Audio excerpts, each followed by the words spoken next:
We're glad to see you on Ice Days. We're pretty sure that everyone has seen a sprout breaking through asphalt at least once in their life. On your inquisitive question, gosh, how exactly did that happen? You would likely find some information about large osmotic pressure, seeds absorbing water, and everything like that. But these are not the answers that give an understanding of the exact process. To see it with our own eyes, and of course, to show it to you, we made this. We took 2 sheets of glass and cut the piece of baseboard into 2 parts. And we made a hole in one of these. You will understand the purpose of it a bit later. On the next step, we slightly modernized the baseboard, prepared the walls for the pot, and, using hot glue, attached the pieces of baseboard to the ends of the glass. Then, we connected 2 drinking straws and made in them as many small holes as we could. Then, we glued one end and inserted it in the same hole that we cut earlier in the baseboard. A little later, we've got a very narrow aquarium, which we put on top of the 3rd glass sheet and also fixed with hot glue. We connected an open end of the straw to the medical tube, and the other end of the tube is fixed on the tip of the syringe. You might have already guessed what this will be for. Next, for about half an hour, we tried to put a glass of soil into this high-tech pot. As a test subject, we took the fastest-growing beans. According to the neighbor Granny Farm expert, it should be Valen beans. From Valen?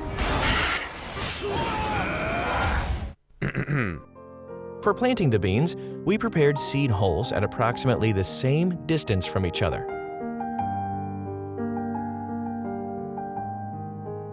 We placed the beans as close as possible to the glass at a depth of about 2 to 3 centimeters.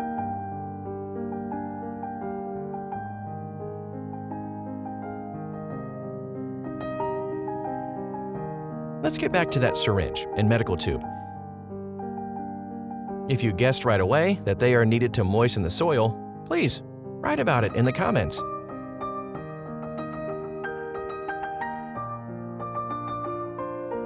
As the obstacle, we chose commonly used gypsum plaster because it's pretty much impossible to prepare homemade asphalt.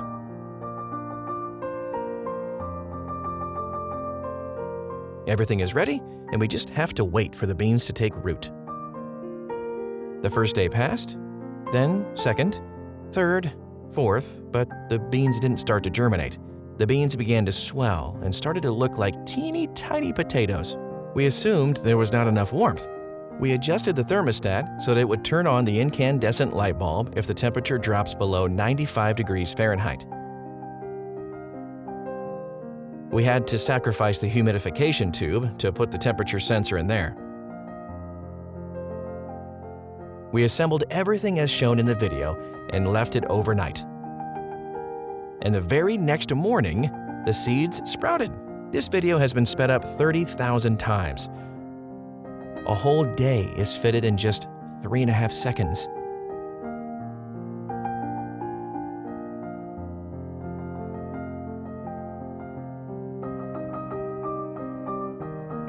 After a week had passed, the beans began to grow so slowly and imperceptibly.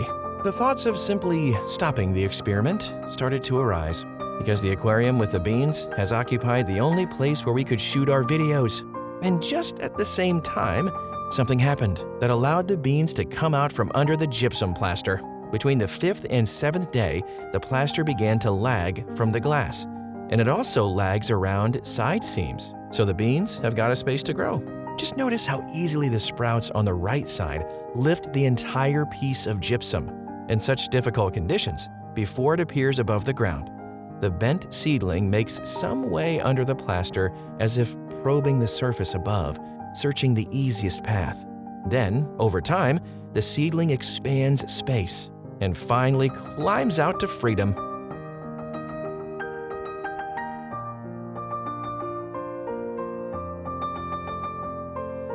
After 18 days, we completed the experiment. The plaster layer is broken in half and shifted to the right side, and the beans are feeling great. We hope that as you've watched up to this point, you've enjoyed this video, and you can support us by reposting or sharing this video with your friends. In the future, we will do a similar experiment, considering our mistakes. Next time, we will take something more solid than plaster. Please hit the thumbs up and make sure you're subscribed to our channel. There are tons of videos just like this to come.